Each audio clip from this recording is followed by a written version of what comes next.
TI का जो exam होने वाला है मंथली टेस्ट या फिर अपना वार्षिक टेस्ट जो होगा, उसमें जो ये मैं क्वेश्चन करा रहा हूँ, ये बुक के, ये इससे क्वेश्चन ही आएँगे, इसी से क्वेश्चन आएँगे, इसलिए सभी लोग इसी क्वेश्चन को देख लें, बार-बार देख लें तो सारा क्वेश्चन बन जाएगा, ठीक है? तो चलते हैं अपने मोबाइल की स्क्रीन पे और क्वेश्चन को सॉल्व करते हैं, ठीक है ना?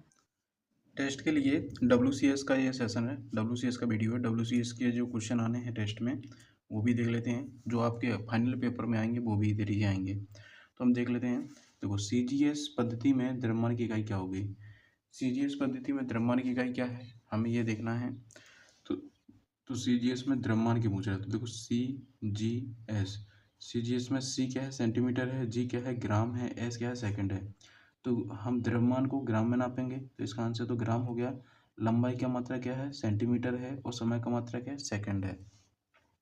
वैसे ही MKS होता है और वैसे ही FPS होता है।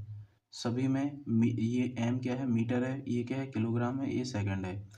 FPS फुट पाउंड सेकंड होता है। तो मीटर लंबाई के लिए, किलोग्राम द्रव्यमान के लिए, S सेकंड के लिए MKS में हो गया। फुट लंबाई के लिए, पाउंड द्रव्यमान के लिए, S समय के लिए, ये हमारे लिए इसके लिए हो गया, ठीक है, FPS के लिए हो गया। याद रखना। 2 मीटर निम्न में के बराबर होता है। 2 मीटर किसके बराबर होता है। देखो, हमें 1 मीटर बराबर दिया होता है। 1 मीटर हमें दिया होता है 39 दशमलव सॉल्व कर लेते हैं। मैंने सॉल्व कर रखा है, हम आपको दिखाते हैं। 1 मीटर बराबर 39.7 इंच 37 इंच होता है। हम 39.37 गुणा 2 करेंगे तो 78.74 इंच मिलेगा। तो 1 मीटर बराबर जब इतना है तो 2 मीटर बराबर में उतने में गुणा कर लो, तो ये आ गया 78.74 इंच, ठीक है। तो ये इसका आंसर क्या होगा, 78.74 इंच। C नंबर सही आंसर हो जाएगा। 5 HP का मान कितना होगा, क्या है, 5 HP का मान पूछा है, तो 5 HP का मान क्या होगा। तो पहले तो 1 HP बराबर कितना होता है, केजी मीटर सेकंड की बात हो रही है, ना कि वाट की। तो मैं केजी मीटर पर सेकंड की बात करता हूँ, मैंने पहले से लगा रखा है, आप देख लें इसको। 1 HP बराबर 75 केजी मीटर पर सेकंड होता है। ये केजी मीटर बटे में सेकंड, इसके लिए होता है 75। 1 HP बराबर 75 होता है, तो 5 HP बराबर मतलब 5 का गुणा करना है, तो 75 पंचे 375 केजी मीटर पर सेकंड स्क्वायर होगा। लेकिन अगर वो वाट में होता तो 1 HP बराबर 745 वाट होता है। मैं उसमें 5 में गुणा करता तो 3728 वाट आता हमारा आंसर, ठीक है ना। तो इस तरीके से लग जाता ये दोनों ही ऑप्शन। अगर ऐसा आता है तो है ऊपर जाना हवा में, तो हवा में जाने के लिए वजन कम होना चाहिए, तो इन सब में से सबसे हल्की धातु है क्या, एल्युमिनियम। तो हम एल्युमिनियम का ज़्यादा प्रयोग करते हैं विमान कार्य के लिए, ठीक है। छठवां ऑप्शन देखते हैं। छठवां, निम्न में से किस धातु का गलनांक बिंदु सबसे उच्चतम है। तो इन सब में सबसे उच्चतम गलनांक बिंदु है क्रोमियम का, है ना। तो क्रोमियम है। 0.625 को सामान्य भिन्न बनाइए। तो हमारे पास में 0.625, ठीक है, हमें इसको बदलना है साधारण भिन्न में। तो हम क्या करें, दशमलव हटेगा तो कितने जीरो को इधर आएंगे, नीचे 3 जीरो आएंगे, क्योंकि 3 संख्या बाद दशमलव लगा है। अब 25 पंचे, अगर 25 का 25 में गुणा करेंगे तो 625 आएगा, ठीक है। तो 25 का 25 बार में करेंगे तो 625 कट गया। 25 चौको 100, मतलब यहाँ पे बनेगा 40। फिर 5 25 और 5 अट्ठे 40, तो 5/8 इसका आंसर बन जाएगा, ठीक है। तो 5/8 ये इसका आंसर सही है। तीन, अगला सवाल है, सवाल नंबर 8 दिया है। 3 गुणा में क्या है, 6 सही 2/5 दिया है, ठीक है ना। 3/5 दिया है, तो हमें इसका गुणा नहीं करना, पहले हमें मिश्र भिन्न बदलना है। तो 5 छः का 30 और 30 में जोड़ो 3, तो 33/5। क्या ये बात समझ में आई। मिश्र भिन्न को सॉल्व करने के लिए हम हर में जो संख्या होती है उसको बाजू में गुणा करते हैं। 5 छः का 30 और 30 जो है उसमें ऊपर वाली संख्या को जोड़ देते हैं, तो हो गया 33।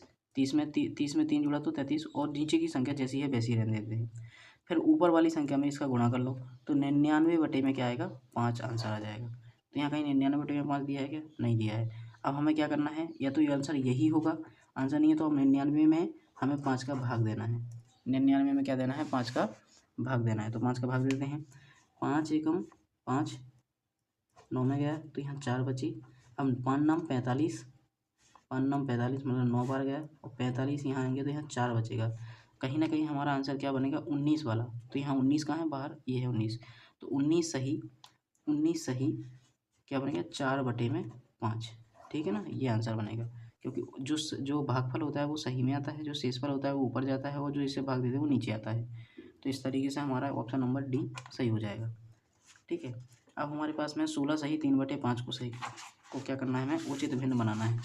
तो 16 सही 5 है, 16 सही 3/5, तो 16 सही 3/5 को कैसे करेंगे, 16×5 80, 80 और 3 83, है ना। तो 83/5 इसका आंसर सही बनेगा।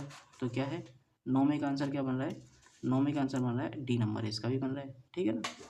अगला है हमारे पास में ऑप्शन कि एक गेंद का द्रव्यमान 175 है, एक गेंद का द्रव्यमान 175 है, द्रव्यमान हमारा क्या है 175 ग्राम है, और घन भी क्या है, भी ये आयतन कितना है 15 cc क्यूबिक सेंटीमीटर है। और हमें क्या निकालना है, घनत्व निकालना है, घनत्व बोले तो डेंसिटी डी निकालना है, हमें डी निकालना है।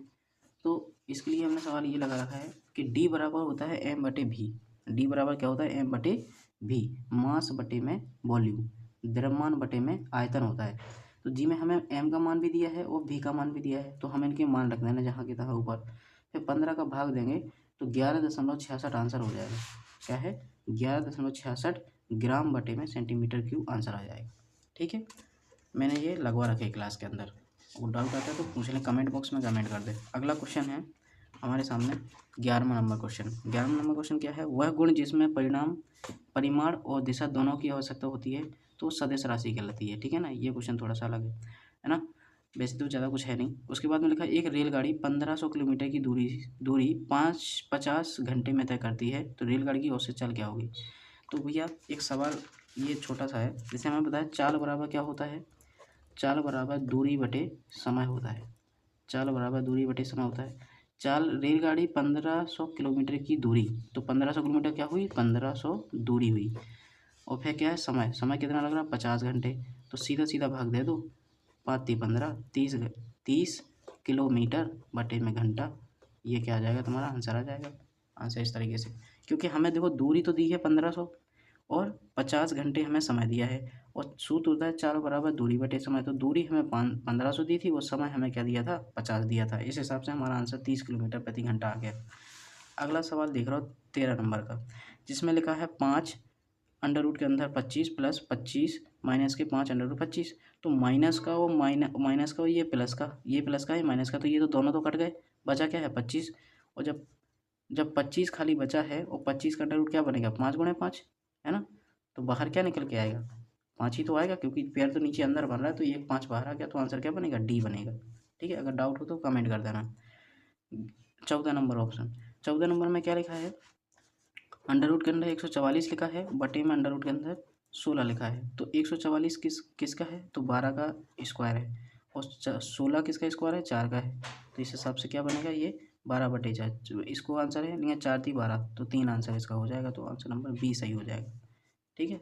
अगला हम देख लेते हैं, एक वर्ग जिसका क्षेत्रफल 141 मीटर स्क्वायर है, उसके एक किनारे की लंबाई बताइए, है ना।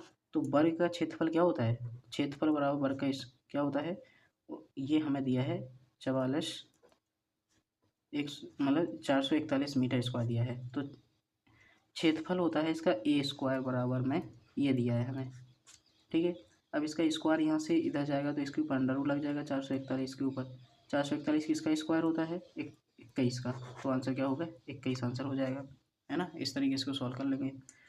गुरुत्वाकर्षण बल का मान क्या होता है, गुरुत्वाकर्षण बल का मान होता है 9.81 मीटर बटे में सेकंड स्क्वायर। देखो यहाँ पे भी इसने खेल दिया, सब में 9.81 दिया है और यूनिट चेंज कर दिया, यहाँ केजी सेंटीमीटर स्क्वायर है, यहाँ एम सेंटीमीटर स्क्वायर, यहाँ सेंटीमीटर बटे में सेकंड स्क्वायर, यहाँ मीटर बटे में सेकंड, तो मीटर बटे में सेकंड होता है आंसर सही, ठीक है।